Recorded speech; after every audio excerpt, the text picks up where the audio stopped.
So hello everyone, welcome to Rank Secure IAS Academy. मेरा नाम गौतम लखानी है and I welcome you all to our course in which we are covering Indian economy by Sanjeev Verma.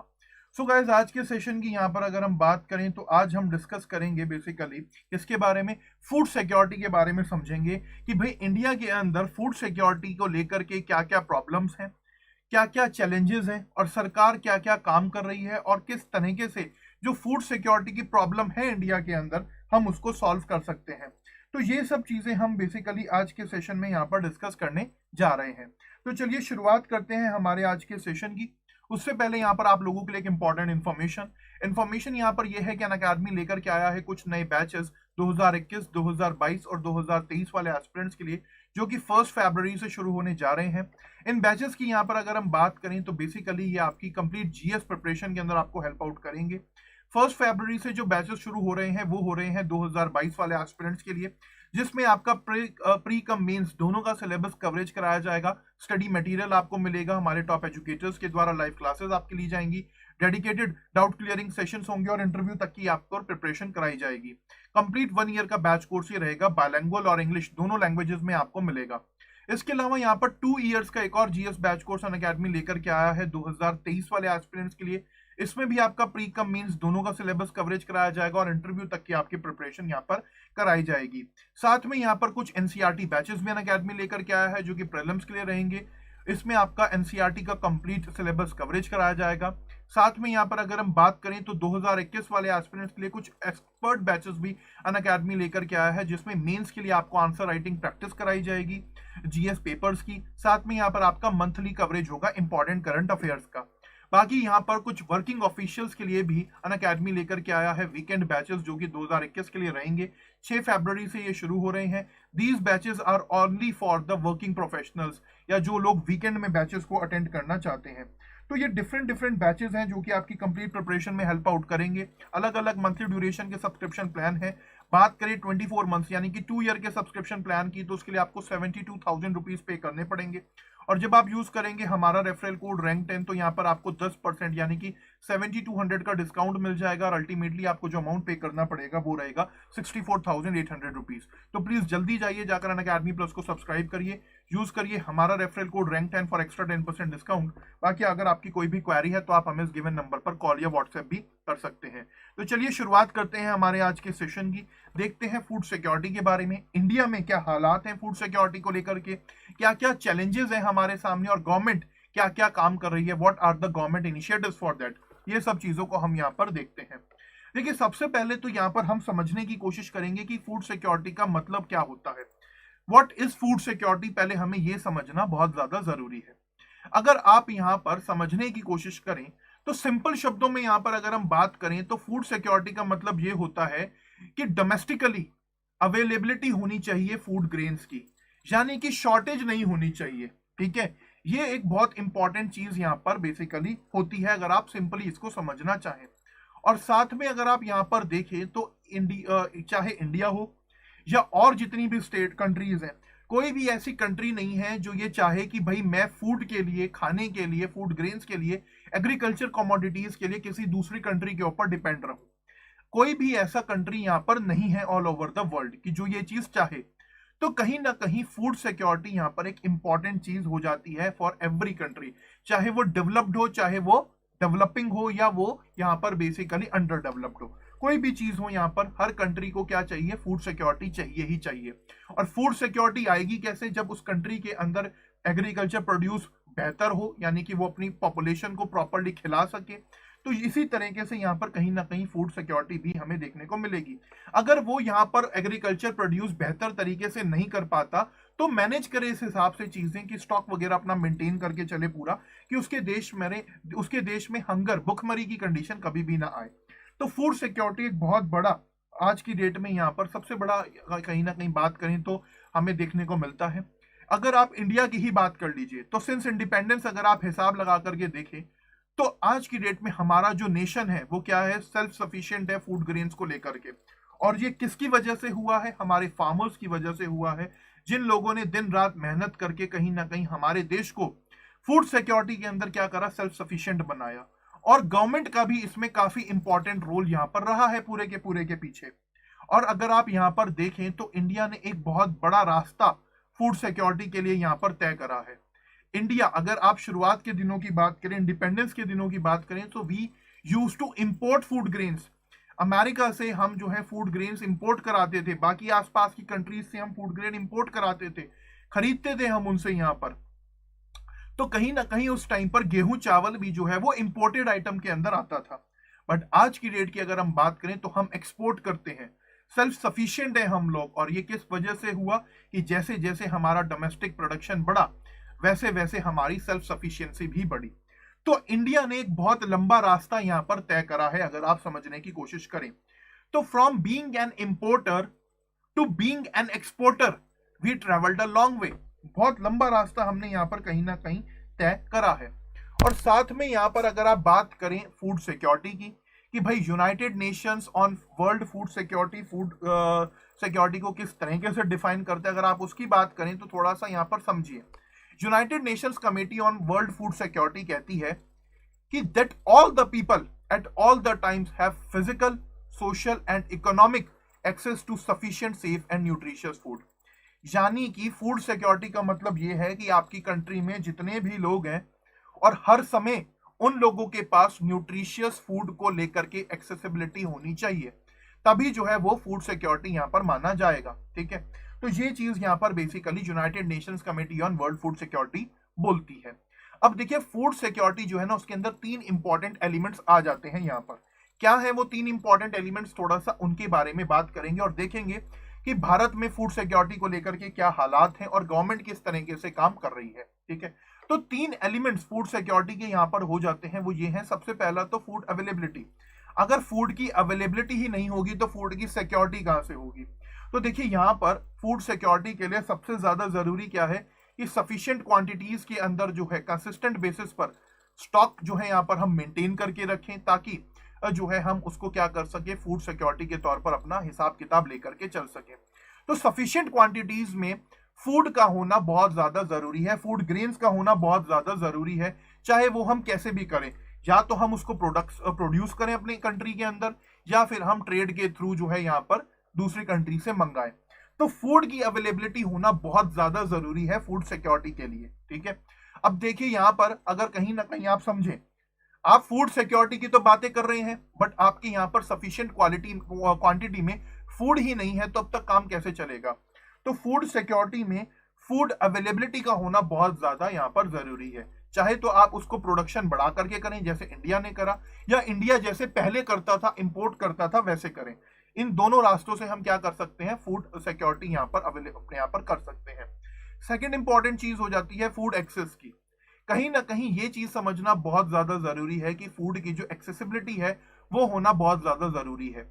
यानी कि जो भी हमारे देश के नागरिक हैं उनको एडिक्वेट क्वांटिटीज के अंदर जो है फूड वगैरह यहाँ पर मिलना चाहिए, चाहे परचेज के थ्रू, चाहे बार्टर सिस्टम के थ्रू, चाहे बोरोइंग्स के थ्रू, चाहे फूड एड के थ्रू, कैसे भी मिले पर मिलना चाहिए। तीसरे इंपॉर्टेंट एलिमेंट यहाँ पर आ जाता है फूड यूटिलाइजेशन का। देखिए यहाँ पर क्या है, जो हम फूड कंज्यूम करते हैं उसका बेसिकली क्या होना चाहिए, यूटिलाइज कैसे करें हम उससे यहाँ पर न्यूट्रिशन यहाँ पर प्रॉपर अपने लोगों को दे पाए। ठीक है, कुकिंग, स्टोरेज, हाइजीन प्रैक्टिसेस हम प्रॉपर रखें, हेल्थ, वाटर, सैनिटेशन को हम प्रॉपर मेंटेन करके रखें, ताकि बेहतर आउटपुट हम उस फूड से ले पाए, बेहतर न्यूट्रिशन हम उस फूड से ले पाए। और जब ये चीज कहीं ना कहीं होगी तो क्या होगा, यहाँ पर हमारे देश के अंदर फूड सिक्योरिटी आएगी। और फूड सिक्योरिटी जो है कहीं ना कहीं बेसिकली हाउस होल्ड से, डिस्पोजेबल इनकम से और सोशो इकोनॉमिक स्टेटस से कहीं ना कहीं इंटरलिंक्ड हमें देखने को मिलती है। और अगर आप यहाँ पर देखें तो फूड सिक्योरिटी की अगर आप बात करें तो हर किसी इंडिविजुअल के पास खाने को खाना होना चाहिए, वो बहुत इंपॉर्टेंट चीज है, तभी उसी को फूड सिक्योरिटी हम कहेंगे। अब खाना कैसे आएगा, जब तक उसके पास इनकम होगी, तो इनकम भी होना बहुत ज्यादा जरूरी है। और अगर खाना नहीं होगा उसके पास तो कहीं ना कहीं सोशो इकोनॉमिक स्टेटस भी हमें डिफर करते हुए यहाँ पर देखने को मिलेंगे। तो ये सब चीजें कहीं ना कहीं फूड सिक्योरिटी के साथ इंटरलिंक्ड हमारी यहाँ पर हो जाती है। And the second most important thing is कि कहीं ना कहीं फूड सिक्योरिटी प्राइजेस से भी करती है। मान लीजिए अगर देश के अंदर प्राइजेस से कैसे करेगी फूड सिक्योरिटी लिंक, उसको देखते हैं। मान लीजिए देश के अंदर एडिक्वेट फूड हमारे पास नहीं है, फूड सिक्योरिटी नहीं है, शॉर्टेज है हमारे पास। शॉर्टेज होगा तो उस केस में क्या होगा, प्राइजेस जो है बढ़ जाएंगे। और एडिक्वेट क्वांटिटी में अगर यहाँ पर रहेगा तो एडिक्वेट क्वांटिटी में क्या होगा, प्राइसेस बैलेंस्ड रहेंगे। तो ये भी बहुत ज्यादा जरूरी है कि फूड सिक्योरिटी प्राइसेस के ऊपर भी काफी ज्यादा इंपैक्ट करती है। इसके अलावा एनवायरमेंट चेंज के ऊपर भी बहुत बड़ा इंपैक्ट कहीं ना कहीं फूड सिक्योरिटी का हो रहा है। दूसरी तरफ वाटर, एनर्जी और एग्रीकल्चर ग्रोथ के ऊपर तो है ही है कहीं ना कहीं, ठीक है। एग्रीकल्चर ग्रो नहीं करेगा तो फूड सिक्योरिटी कैसे होगी।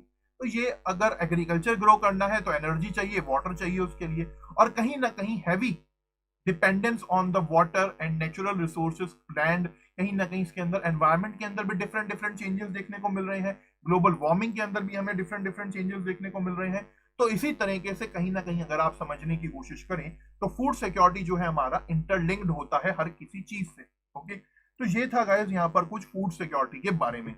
अब बात करें इंडिया में क्या हालात हैं फूड सिक्योरिटी को लेकर के, किस तरीके से काम वगैरह हुआ, थोड़ा सा हिस्ट्री के बारे में भी जानेंगे और आगे भी पढ़ेंगे। देखिए मैं आपको पहले ही क्लियर कर दूं, ये जो हमारा सेशन चल रहे हैं मैं यहाँ पर संजीव वर्मा की बुक को एज अ रेफरेंस बुक ले रहा हूँ, और जो मुझे कुछ नीड लगती है कि हाँ उसके अंदर और कुछ एड ऑन करना चाहिए तो वो मैं साथ में क्या कर लेता हूँ, गूगल देवता की यहाँ पर मदद लेता हूँ और यहाँ पर उसको ऐड कर लेता हूँ, ठीक है, ताकि आपको कोई दिक्कत ना हो, परेशानी ना हो, ठीक है।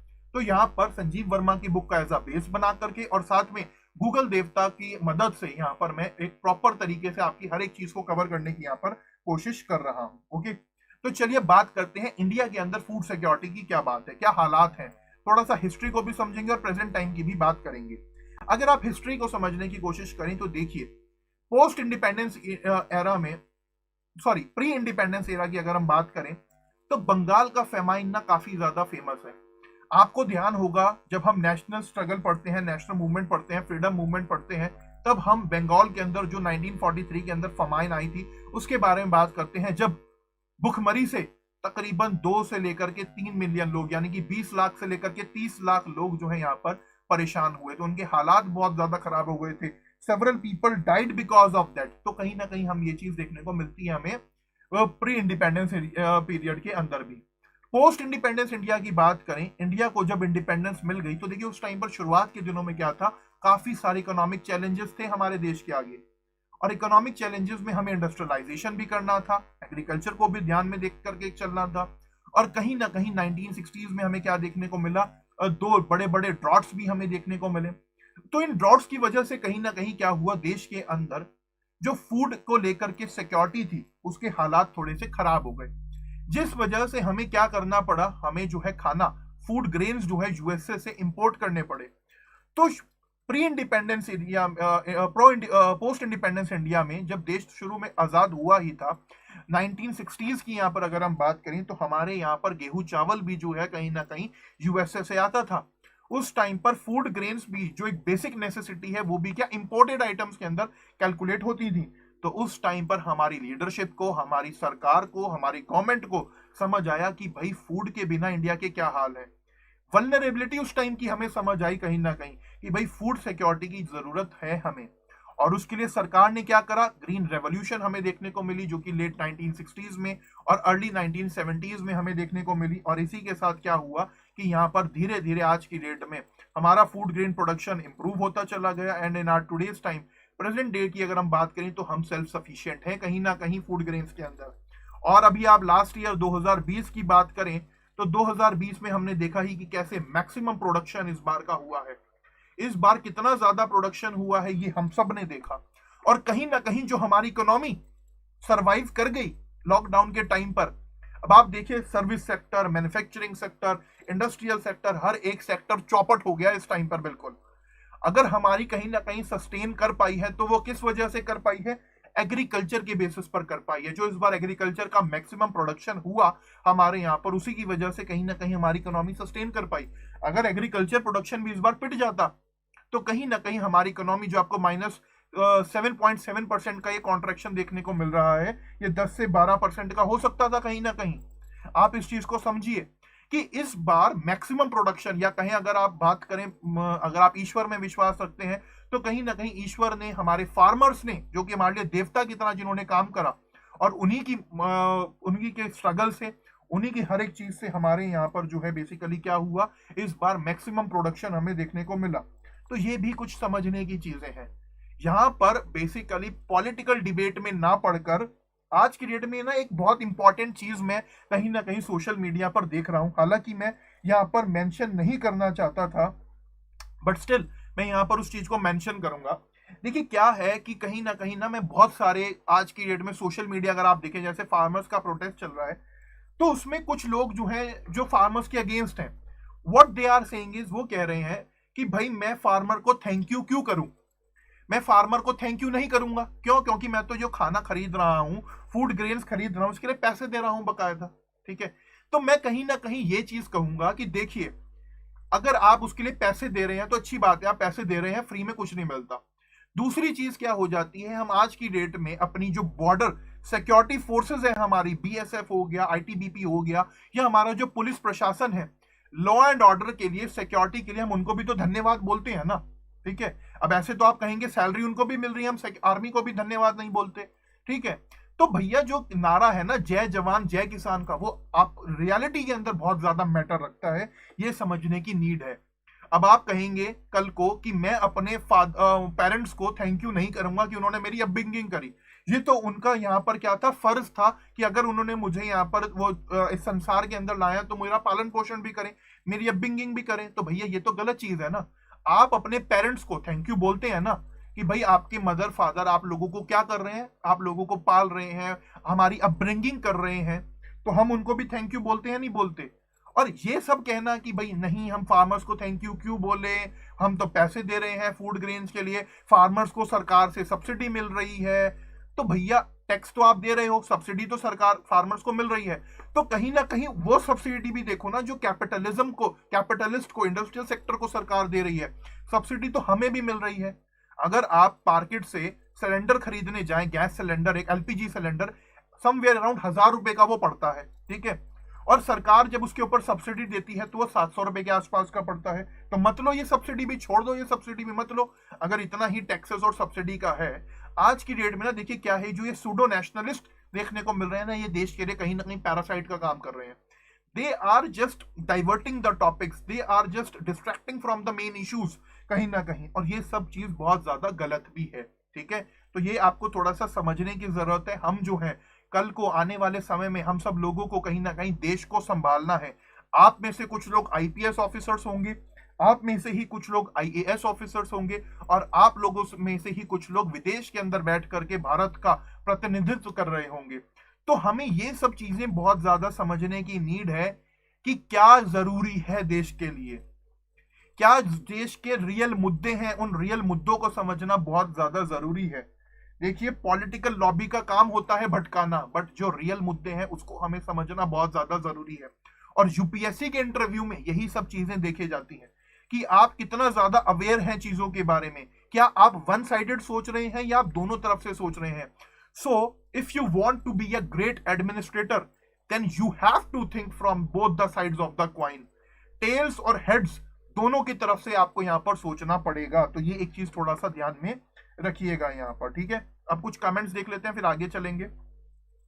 कमेंट आया है यहाँ पर फूड प्रोसेसिंग, शशि राज का कमेंट है कि फूड प्रोसेसिंग इंडस्ट्रीज वाला एक क्वेश्चन रेगुलर आता है जीएसटी में। Yes, that I told you, मैं आपको कई बार बता चुका हूं कि एग्रीकल्चर और फूड प्रोसेसिंग को लेकर के हर साल लास्ट 3-4 साल से क्वेश्चन आ रहा है, और इस बार भी आया था 15 नंबर का क्वेश्चन।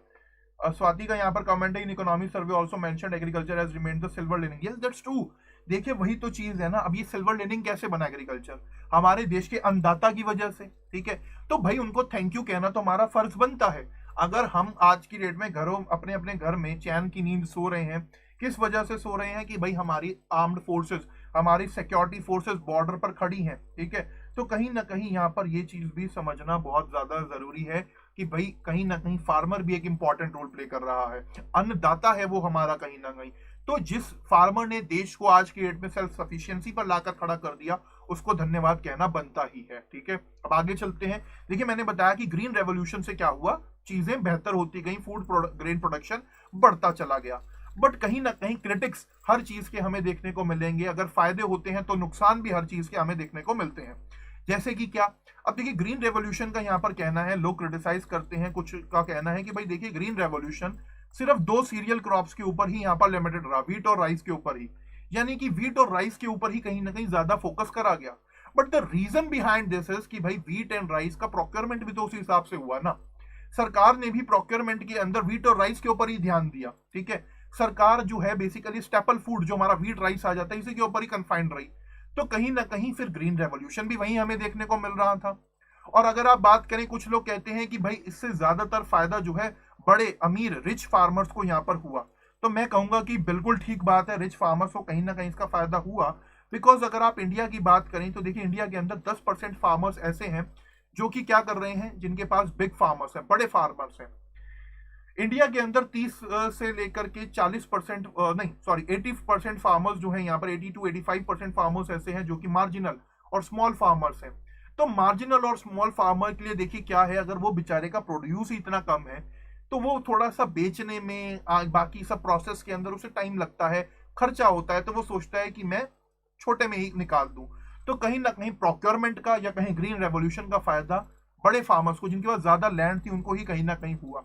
और हमने एक चीज और भी देखी यहाँ पर कहीं ना कहीं क्या, कि भाई जो बेसिकली हमारे फार्मर्स जो अनअवेयर हैं चीजों के बारे में, वो भी एक पॉइंट है।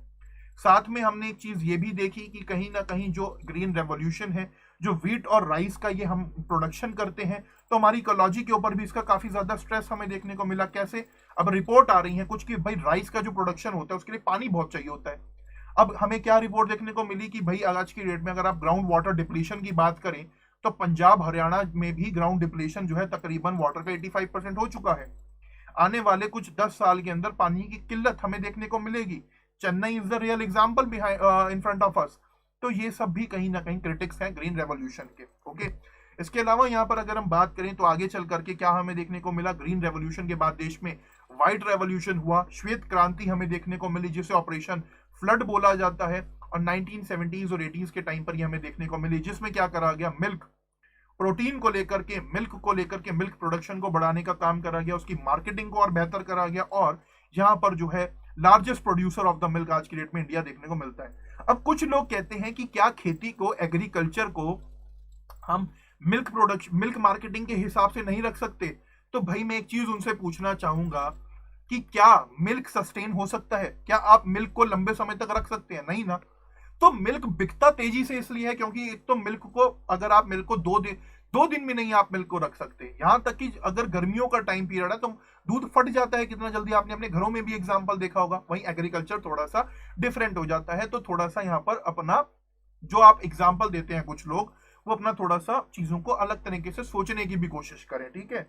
देखिए क्या है कि आप जो है अपने, अगर आप यहाँ पर देखिए, आपका जो शू का साइज है वो है 10 नंबर, ठीक है, और आपके छोटे भाई का शू का साइज है 8 नंबर। तो क्या आपका छोटा भाई आपका शू पहन लेगा?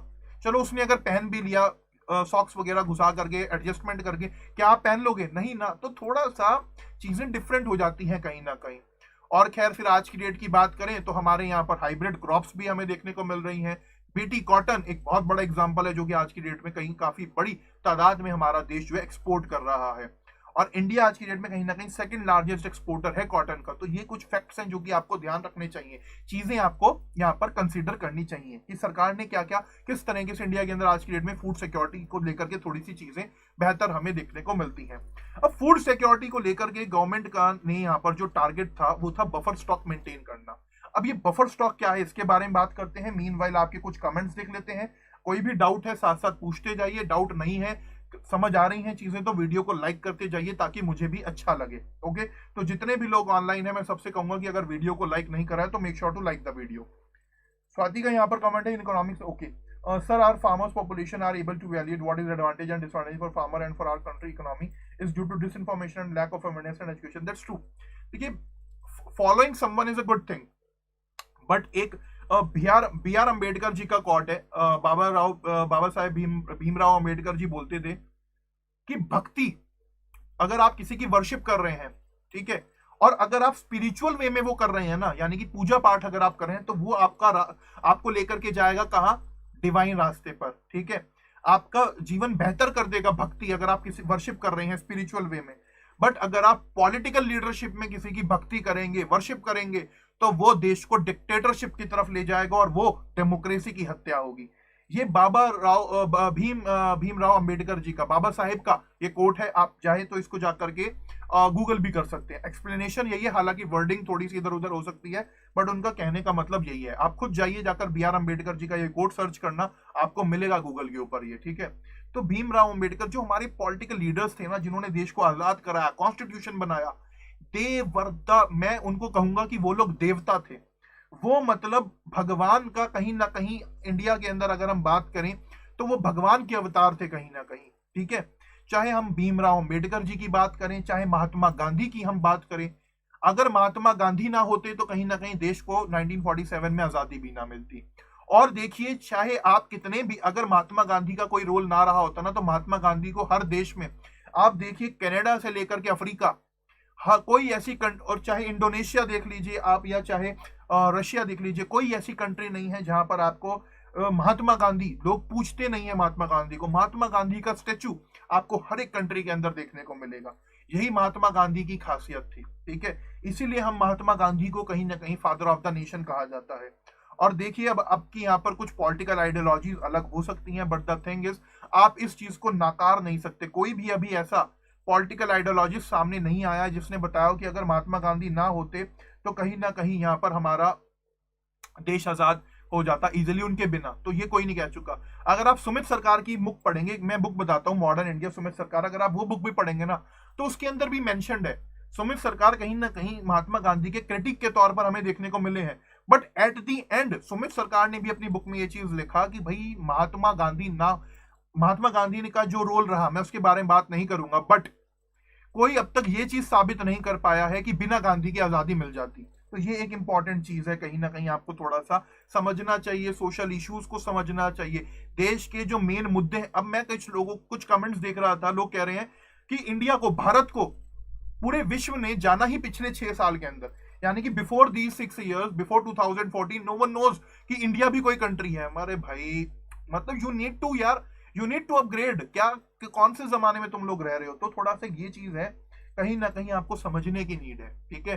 तो मैं यहाँ पर कहूंगा कि प्लीज, जो आज की डेट में माहौल है देश में, थोड़ा सा आप समझिए उन चीजों को, प्रैक्टिकलिटी के अंदर आप उन चीजों को देखें, तभी आपको लगेगा कि हाँ, किस तरफ हम जा रहे हैं और क्या हमें करना चाहिए, डेमोक्रेसी के लिए क्या जरूरी है, हमारे लिए फंडामेंटल्स क्या है, हमारी रियल नेसेसिटीज क्या है, रियल मुद्दे क्या है देश के, उनको समझना बहुत ज्यादा जरूरी है। और देखिए, मैं हमेशा कहता हूं ये चीज, चाहे बीजेपी हो चाहे कांग्रेस हो, कोई भी पॉलिटिकल पार्टी ऐसी नहीं है जो देश का नुकसान चाहती हो।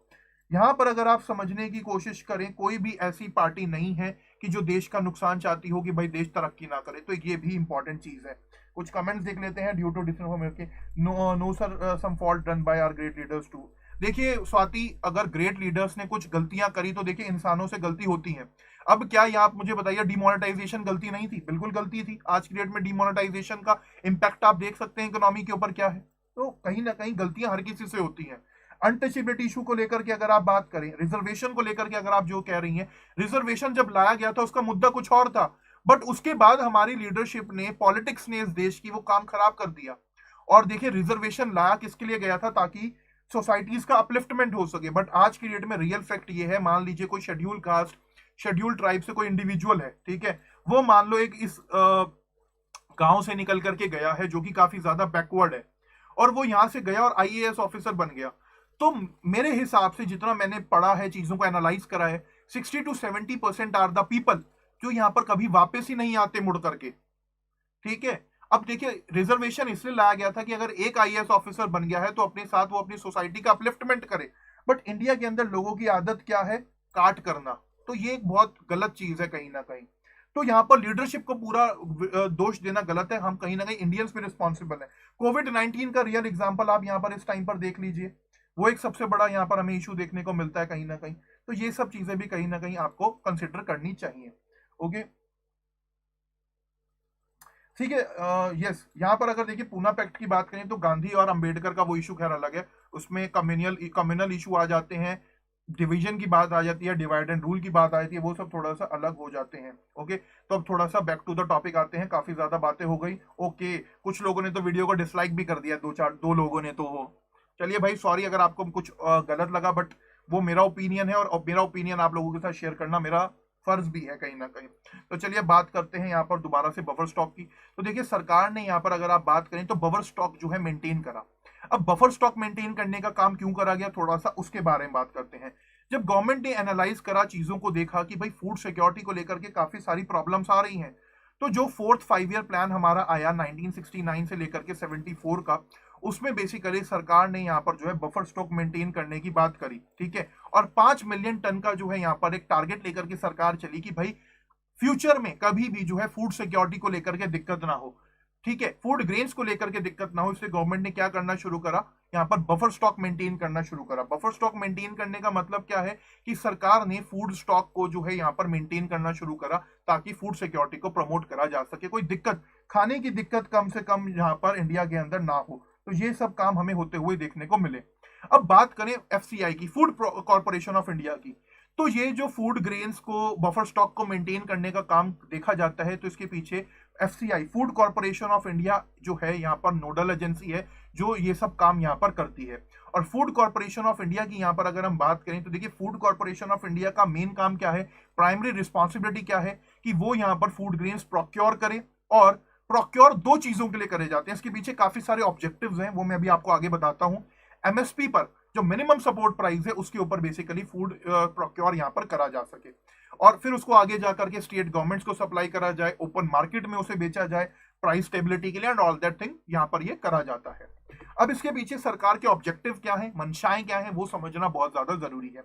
अगर आप बफर स्टॉक के पीछे के ऑब्जेक्टिव को यहाँ पर आप समझें तो सबसे पहला जो ऑब्जेक्टिव यहाँ पर हो जाता है वो है गवर्नमेंट स्कीम। अब देखिए सरकार कितनी सारी स्कीम्स यहाँ पर चला रही है, चाहे मिड डे मील की स्कीम हो, या पीडीएस सिस्टम हो हमारा, पब्लिक डिस्ट्रीब्यूशन सिस्टम, या इसके अलावा नेशनल न्यूट्रिशन मिशन हो गया हमारा, पोषण अभियान जिसको हम बोलते हैं। तो बहुत सारी ऐसी स्कीम है जो गवर्नमेंट यहाँ पर चला रही है। अब इन सब स्कीम्स के लिए गवर्नमेंट को देखिए क्या है, फूड ग्रेन्स चाहिए। अब मिड डे मील स्कीम है, मिड डे मील स्कीम में कहीं जगह पर अलग अलग खैर स्टेपल फूड देखने को मिलता है, बाकायदा चार्ट्स बनाए हैं गवर्नमेंट ने कि भाई ये खाना दिया जाए, चावल भी है उसमें, बाकी मक्का भी है उसके अंदर, गेहूं भी है उसके अंदर, काफी सारी चीजें आ जाती हैं। तो अपनी इन गवर्नमेंट स्कीम्स को चलाने के लिए, न्यूट्रिशन स्कीम्स को चलाने के लिए, ताकि इकोनॉमिकली वीकर सेक्शंस को फायदा मिल सके, तो कहीं ना कहीं ये पोषण अभियान भी करा। तो ये सॉरी गवर्नमेंट स्कीम्स के लिए भी प्रोक्योरमेंट बहुत ज्यादा जरूरी था, बफर स्टॉक मेंटेन करके चलना जरूरी था। इसके अलावा देखिए क्या होता है, मान लीजिए अब इस साल 2020 में हमने देखा कि प्रोडक्शन हमारा बहुत बढ़िया हुआ, इकोनॉमिक सर्वे में भी यहां पर बोला गया कि it was a silver leaning for us, agriculture production इस बार का। बट आप देखिए कि क्या गारंटी है इस चीज की कि 2021 में भी उसी लेवल का प्रोडक्शन होगा, कमी भी आ सकती है, तेजी भी आ सकती है। तो मान लीजिए कभी यहां पर कोई दिक्कत आ जाए, फूड प्रोडक्शन सेम ना हो, तो उसको भी मेंटेन करके चलना है कि भाई फूड शॉर्टेजेस ना हो जाए। और प्राइस लेवल की यहां पर अगर हम बात करें तो फूड शॉर्टेज होगी, प्राइस की स्टेबिलिटी जो है वो खराब होगी, फ्लक्चुएशन हमें देखने को मिलेंगी प्राइस के अंदर। तो सर फिर क्या करा जाता है, बफर स्टॉक में से एफसीआई क्या करता है, ओपन मार्केट ऑपरेशन करता है, मार्केट के अंदर उन्हें बेचता है और उससे क्या करता है, चीजों को, प्राइस को स्टेबल करने का काम यहाँ पर करता है। एमएसपी की यहाँ पर अगर हम बात करें तो कहीं ना कहीं एमएसपी, मिनिमम सपोर्ट प्राइस को आप यहाँ पर देखें तो उसका इफेक्टिव इंप्लीमेंटेशन भी आज की डेट में कहीं ना कहीं एफसीआई यहाँ पर कर रहा है। अब मिनिमम सपोर्ट प्राइस है तो कहीं ना कहीं फार्मर्स को एक निश्चित पता है कि भाई हाँ मुझे अमाउंट मिलेगा, but I am not going into the debate of marketing and all that things, but कहीं ना कहीं मिनिमम सपोर्ट प्राइस एक बहुत अच्छी चीज है। ठीक है, आप भी जब जॉब करते हैं तो सैलरी पूछते हैं ना कि कितनी सैलरी मिलेगी साहब तभी मैं काम करूंगा, तो मिनिमम सपोर्ट प्राइस एक तरीके से फार्मर की एश्योरेंस है, प्राइस एश्योरेंस है। ठीक है, इसके अलावा फूड सिक्योरिटी की यहाँ पर बात करें तो ये मैंने आपको ऑलरेडी बताया ही कि भाई फूड सिक्योरिटी का एग्जांपल अगर आप यहाँ पर लेकर के चलें तो देखिए क्या है, कहीं ना कहीं कभी शॉर्टेज आ गई तो कभी कभी फूड शॉर्टेज का पंगा पड़ गया, तो फूड सिक्योरिटी को भी इंश्योर करना है। तो ये सब काम यहाँ पर बफर स्टॉक मेंटेन करने के पीछे सरकार की मंशाएं होती हैं, ऑब्जेक्टिव्स होते हैं, जो कि मैंने भी यहाँ पर आपको बताए। आगे चलते हैं, बात करते हैं। अब इसके अंदर भी कुछ इश्यूज हैं बफर स्टॉक मेंटेन करने के पीछे भी, क्या कई बार तो हमें देखिए क्या है, एक्सेस बफर स्टॉक देखने को मिलता है। यहां पर अगर हम बात करें 2019 का डेटा अगर आप हिसाब लगा करके देखें तो 2019 में रिक्वायरमेंट थी 61 मिलियन टन की व्हीट एंड राइस की, एफसीआई ने, फूड कॉर्पोरेशन ऑफ इंडिया ने 76 मिलियन टन का ये कर लिया। अब इसके अंदर पीछे भी देखिए क्या है, ओवर सप्लाई जो ये हुआ, कहीं ना कहीं इसके पीछे भी जो एफसीआई है, food corporation of India, ministry जो है, गवर्नमेंट जो है, कहीं ना कहीं तालमेल ठीक नहीं बैठता, लैक ऑफ कोऑर्डिनेशन का ये रिजल्ट है कहीं ना कहीं कि भाई ये एक्सेस हमें देखने को मिलता है। देखिए पता है क्या होता है, एफसीआई क्या करता है, खरीद तो लेता है एक्सेस में, खरीद लिया, प्रोक्योर कर लिया, अब भाई उन्हें आगे दे भी दो ना, पब्लिक डिस्ट्रीब्यूशन सिस्टम्स को प्रॉपर्ली दो, मिड डे मील स्कीम्स के लिए प्रॉपर्ली दो। अभी हमने रिसेंटली क्या देखा, नीति आयोग ने भी चिंता जताई है कि भाई जो हमारा ये बेसिकली पोषण अभियान है ये ठीक तरीके से नहीं चल रहा, हमें इसको ध्यान देने की जरूरत है। अब एफसीआई क्या करता है, एक्सेस में जो है यहाँ पर बफर स्टॉक तो मेंटेन कर लेगा, बट फिर ये आगे की जो चेन हो जाती है ना, ये काम खराब कर देती है सारा का सारा। तो ये भी एक चीज है। बाकी यहाँ पर अगर हम बात करें तो कोई ऑटोमेटिक लिक्विडेशन रूल नहीं है यहाँ पर। ऑटोमेटिक लिक्विडेशन रूल का मतलब ये है, अब देखो मान लो एफसीआई का ये 61 मिलियन टन लेकर के काम चल जाता, बट एफसीआई ने ले लिया 76 मिलियन टन, तकरीबन 15 मिलियन टन फालतू भर लिया, ठीक है। अब यहाँ पर ऐसा कोई रूल नहीं है कोई कि भाई अगर ये एक्सेस में खरीदा जाए तो इसे साथ साथ बेच दो, मार्केट के अंदर बेच दो, ऐसा कोई रूल नहीं है। यानी कि क्या होगा, मिनिस्ट्री में वो भेजा जाएगा कि भाई हमारे पास 15 मिलियन टन फालतू है, मिनिस्ट्री उसके बाद क्या करेगी, एक लेटर लिखेगी, मिनिस्ट्री परमिशन देगी, तब होगा। और आपको सरकारी कामकाज का तो पता ही है कि क्या हिसाब होता है, अगर आप आज एक चिट्ठी लगाएंगे तो 2 महीने बाद तो उसका रिप्लाई आएगा। तो एक ऑटोमेटिक लिक्विडेशन रूल होना चाहिए कि चलो आपने 15 मिलियन टन यहाँ पर फालतू कर लिया है प्रोक्योर, तो आप क्या करो 10 मिलियन टन को मार्केट में भेज दो।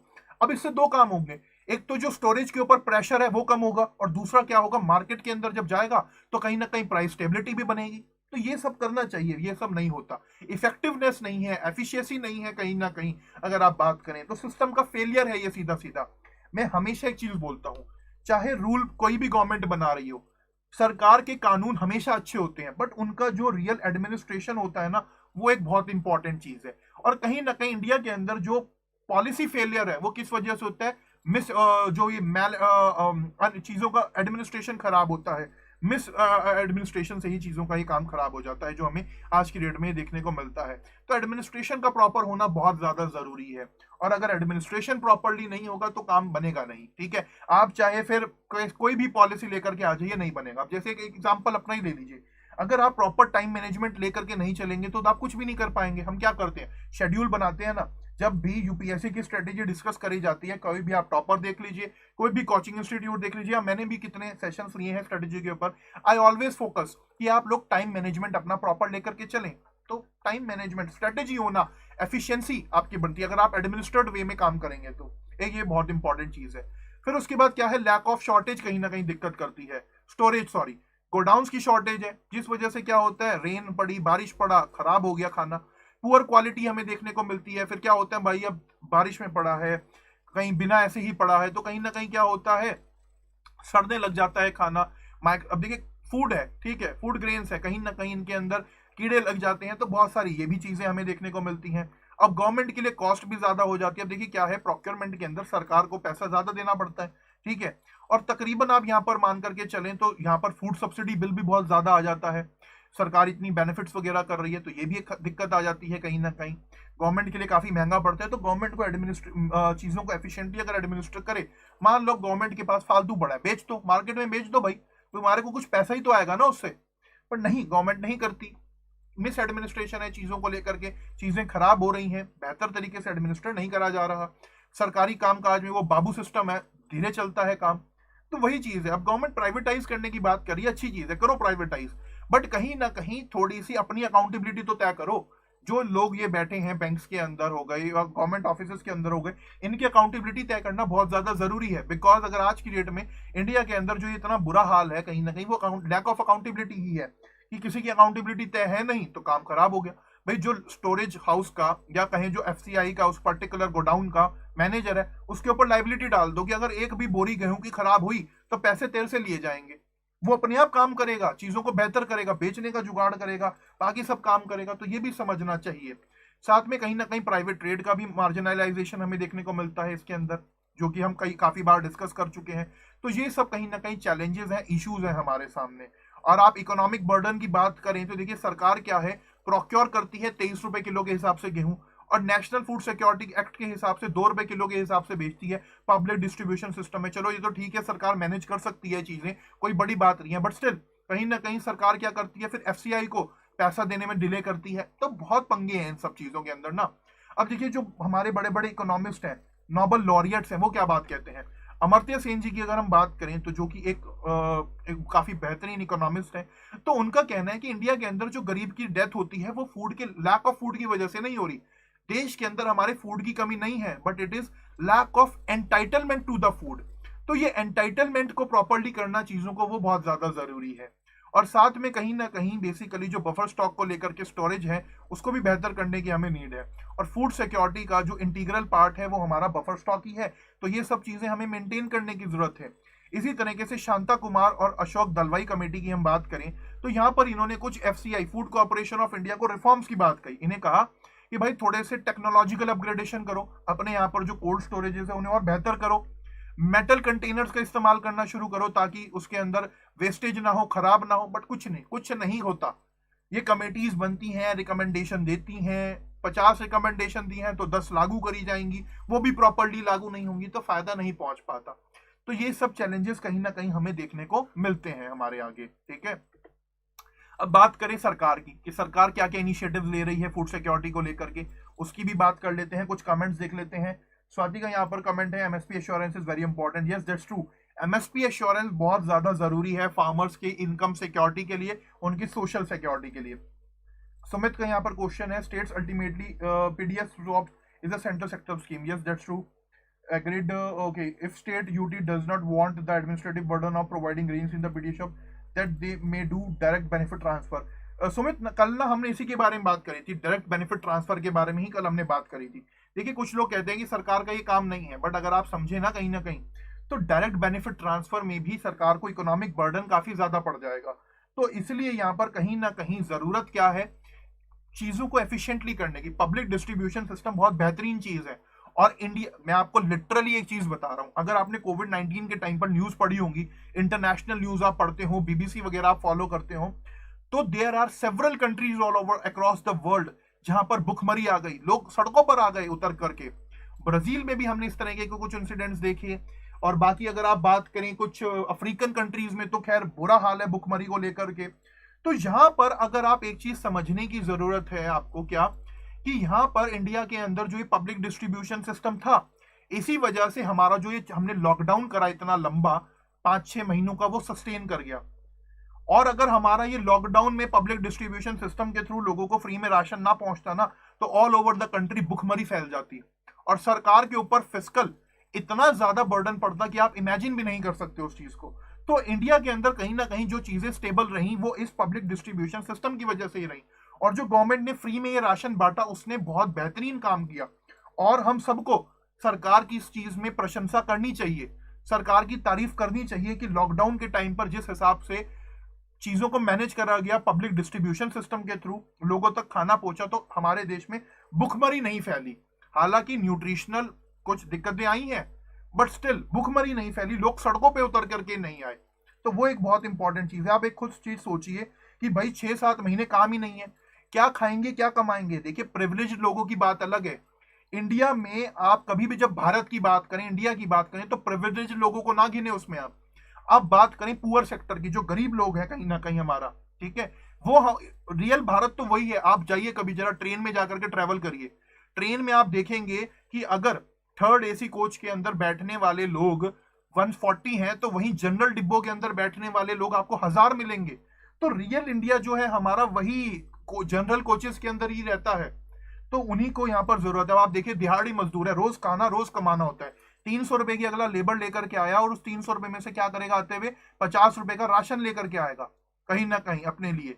तो रोज खाना रोज कमाना। और जब ये लॉकडाउन के टाइम पर चीजें नहीं हो रही थी, तो यही पब्लिक डिस्ट्रीब्यूशन सिस्टम ने, फ्री राशन शॉप ने यहीं ना कहीं काम करा कि भाई हाँ, प्रॉपरली लोगों को खाना पहुंचा और भुखमरी नहीं फैली। अब देखिए, यही गवर्नमेंट की एफिशिएंसी है। तो गवर्नमेंट को रियल डेली भी यही करना चाहिए पब्लिक डिस्ट्रीब्यूशन सिस्टम को एफिशिएंटली उसको काम करना चाहिए, वो बहुत ज्यादा जरूरी है। In economic survey, it was mentioned in most top 10 economy world 16 done by private sector. In India, we depend on government only for R&D. No, that's not true. कहीं ना कहीं अगर आप देखें, रिसर्च एंड डेवलपमेंट जो है India के अंदर गवर्नमेंट भी कर रहा है, हालांकि कम कर रहा है सरकार, बट इंडिया के अंदर जो रिसर्च एंड डेवलपमेंट तेजी के साथ होता है वो प्राइवेट सेक्टर के अंदर ही होता है। दैट्स कहीं ना कहीं अगर आप यहाँ पर देखें तो गवर्नमेंट के अलावा प्राइवेट सेक्टर भी है। बट अब आप कहीं ना कि रिसर्च एंड डेवलपमेंट, तो वही तो पॉलिसीज ऐसी हैं इंडिया के अंदर। अभी देखो नई national science and technology policy आई है, उसके बारे में मैं आपको बताऊंगा कि कैसे वो काम करेगी, क्या सब चीजें रहेंगी। तो पॉलिसी चेंजेस बहुत ज्यादा जरूरी हैं, एडवांस होना, अपग्रेड करना बहुत ज्यादा जरूरी है। अब फूड सिक्योरिटी इनिशिएटिव्स को बात कर लेते हैं, बहुत लंबा खिंच गया आज का सेशन, फटाफट बात करते हैं। देखिए क्या है, फूड सिक्योरिटी मिशन लाई, नेशनल फूड सिक्योरिटी मिशन लाई सरकार, जिसमें ये सेंट्रली स्पॉन्सर्ड स्कीम थी, जिसमें बात करी गई rice, wheat, pulses, serial, meals, crops, commercial crops, इनका प्रोडक्शन को बढ़ाया जाए, सॉइल की फर्टिलिटी को रिस्टोर करा जाए, प्रोडक्टिविटी को बढ़ाया जाए, ताकि चीजें बेहतर हो। ओके, इसके अलावा अगर हम बात करें एक और योजना की, तो है राष्ट्रीय कृषि विकास योजना। 2007 में इसको लाया गया, 2014-15 में इसको पूरी कंप्लीटली सेंट्रल स्पॉन्सर्ड स्कीम कर दिया। साथ में यहाँ पर अगर हम बात करें तो बेसिकली रफ्तार नाम इसको दिया गया कि भाई रेमनेटिव अप्रोचेस यहाँ पर यूज करे जाएंगे एग्रीकल्चर रिजनरेशन के लिए, तो ये सब काम हुए। इसके अलावा यहाँ पर अगर हम बात करें तो मार्केट पोस्ट हार्वेस्ट चीजों को, पोस्ट हार्वेस्ट इंफ्रास्ट्रक्चर को बेहतर करने में बात करी गई। आज की डेट में अगर आप इंडिया के सामने रियल प्रॉब्लम को समझे तो ये पोस्ट हार्वेस्ट इंफ्रास्ट्रक्चर ही कहीं ना कहीं रियल प्रॉब्लम है इंडिया के आगे। ई नाम का आप सबको पता ही है कि कैसे जितनी भी होलसेल प्रोड्यूस मार्केट्स हैं उनको एक pan India online trading portal पे लाया गया।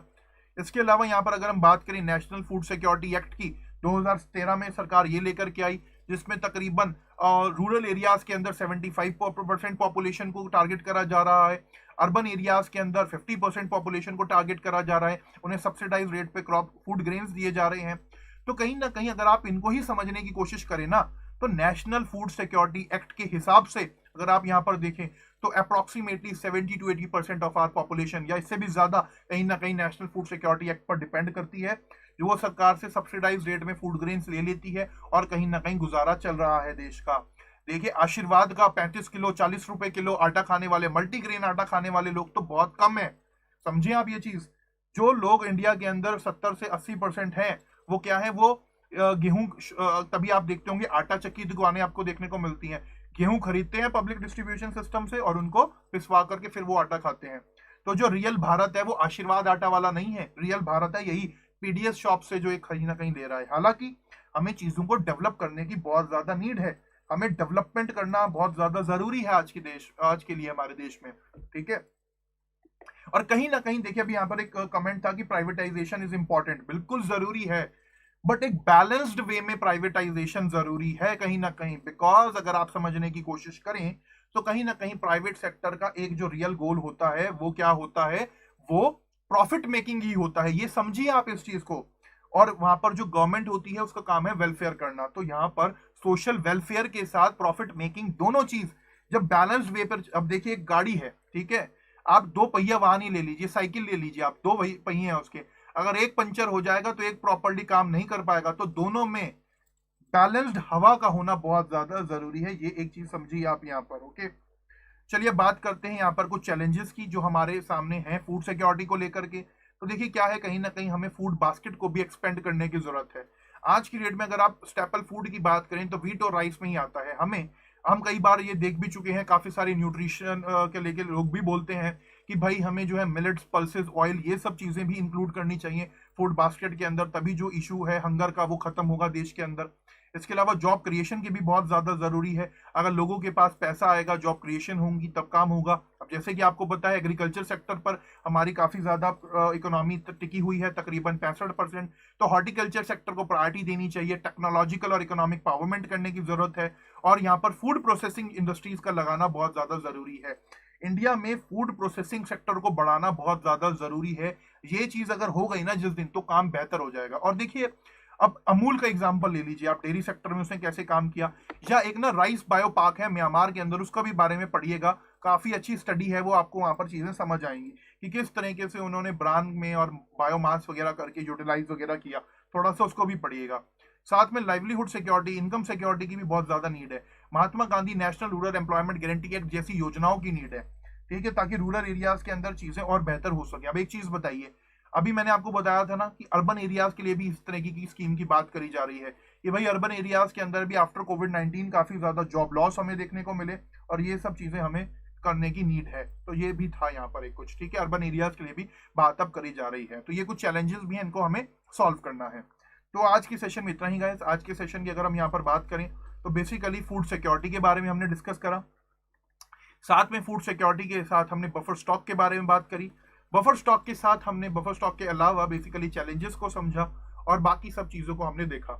और मैंने बीच में कुछ ज्ञान भी बांटा था जिस वजह से कुछ लोग शायद से नाराज हो गए, तो देखिए आई अपोलोजाइज फॉर दैट, बट कहीं ना कहीं आपको रियलिटी समझना बहुत ज्यादा जरूरी है कि रियल भारत, रियल इंडिया क्या है हमारा और क्या चैलेंजेस हैं, क्या प्रॉब्लम है उसके सामने, वो समझना बहुत ज्यादा जरूरी है आप लोगों के लिए, ठीक है। तो ये भी चीज थी। बाकी आज के सेशन में इतना ही। जाते जाते वीडियो को लाइक करिएगा, अगर आपको कहीं ना कहीं आपके सेंटिमेंट्स को हर्ट हुआ है तो उसके लिए मैं क्षमा चाहूंगा आपसे, ओके। अब कुछ कमेंट्स देख लेते हैं। यहाँ पर स्वाति का यहाँ पर कमेंट है, it show our country have potential GDP more than current. That's true, हमारे यहाँ पर पोटेंशियल, देखिए मोदी जी एक बात बोलते हैं कि हमारे अंदर पोटेंशियल बहुत ज्यादा है और वो बिल्कुल सच बात है। और कहीं ना कहीं मोदी सरकार की, मोदी गवर्नमेंट की मैं यही तारीफ करता हूं कि दे आर वेरी एम्बिशियस, ठीक है। चाहे आप हमारे इस टाइम पर वर्ल्ड पॉलिटिक्स के अंदर आप देख लीजिए या कहीं ना कहीं आप इकोनॉमी को देख लीजिए, हालांकि डिमोनेटाइजेशन करा गया, थोड़ा सा एक एक्सपेरिमेंट करा गया, बट वो फेल किसकी वजह से हो गया? डिमोनेटाइजेशन एक बहुत अच्छी पॉलिसी थी, बट वो फेल किसकी वजह से हुआ? एडमिनिस्ट्रेशन की वजह से। ये जो बैंकों में मैनेजर बैठे थे जिन्होंने लाख रुपया लिया और 70-70 हजार रुपए दिए, 30-30% का कमीशन खाया ना, इन लोगों की वजह से ही कहीं ना कहीं डिमोनेटाइजेशन फेल हो गया। मैं आपको लिटरली ये चीज बता रहा हूं, कभी थोड़ा सा इसके बारे में पढ़िएगा, ठीक है। और साथ में यहाँ पर अगर हम बात करें Swati, not only but mainly we depend on the government for R&D. See Swati, देखिए क्या है, कहीं ना कहीं R&D को लेकर के गवर्नमेंट का यहाँ पर कहीं ना कहीं काम कर रही है सरकार। अब देखिए जैसे नई साइंस एंड टेक्नोलॉजी पॉलिसी आई है, सरकार उसके अंदर भी चीजें कर रही है, तो ये सब करना बहुत ज्यादा जरूरी है। For relatively less poor people government should change slightly higher prices charge. हाँ होता है ये, आप देखिए अलग अलग कलर के ना राशन कार्ड देखने को मिलते हैं, सफेद, पिंक, येलो, अलग अलग कलर के होते हैं, तो उसमें अलग अलग क्वांटिटी में मिलती है फूड ग्रेन्स और अलग अलग रेट पे मिलती है। होता है ये चीज सब, ओके। 1 घंटे का होना चाहिए, ठीक है स्वाति, करेंगे 1 घंटे पे। I am also big fan of Modi ji, मैं भी मोदी जी का कहीं ना कहीं बहुत बड़ा फैन हूं। बट देखिए हमें अगर वो अगर कुछ अच्छा काम कर रहे हैं तो उन्हें अप्रिशिएट करना चाहिए, अगर वो कुछ गलत काम कर रहे हैं तो कहीं ना कहीं गवर्नमेंट को हमें क्रिटिसाइज करने का भी अधिकार होना चाहिए। अगर गवर्नमेंट को आप क्रिटिसाइज नहीं करेंगे तो कहीं ना कहीं वो डिक्टेटरशिप में बदल जाएंगी चीजें, और डिक्टेटरशिप डेमोक्रेसी के लिए बहुत ज्यादा गलत है, ओके। तो खैर कोई भी आप बात कर लीजिए यहाँ पर, चाहे जवाहरलाल नेहरू से लेकर के और फिर उसके बाद लाल बहादुर शास्त्री जी, अटल बिहारी वाजपेयी जी की आप बात करें, इंदिरा गांधी की बात करें, तो देखिए लीडर सब अच्छे हैं, सबने देश के लिए तरक्की का ही रास्ता सोचा। कोई भी लीडर ये नहीं चाहता कि हिंदुस्तान, हमारा देश भारत, वो नीचे आए, तो कोई भी ये सब चीजें नहीं चाहता। तो एक ये चीज आपको समझने की जरूरत है, बट कहीं ना कहीं रियलिटी आप कहीं ना कहीं उसको भी समझिए, okay. So thank you everyone for watching this session. I hope आपको आज का सेशन पसंद आया होगा, जो हमने डिस्कशन करे वो पसंद आए होंगे, तो प्लीज वीडियो को लाइक करिएगा, चैनल को सब्सक्राइब करिएगा, ज्यादा से ज्यादा शेयर करिएगा। बाकी जिन लोगों को बुरा लगा है अगर, तो I am extremely sorry for that, okay.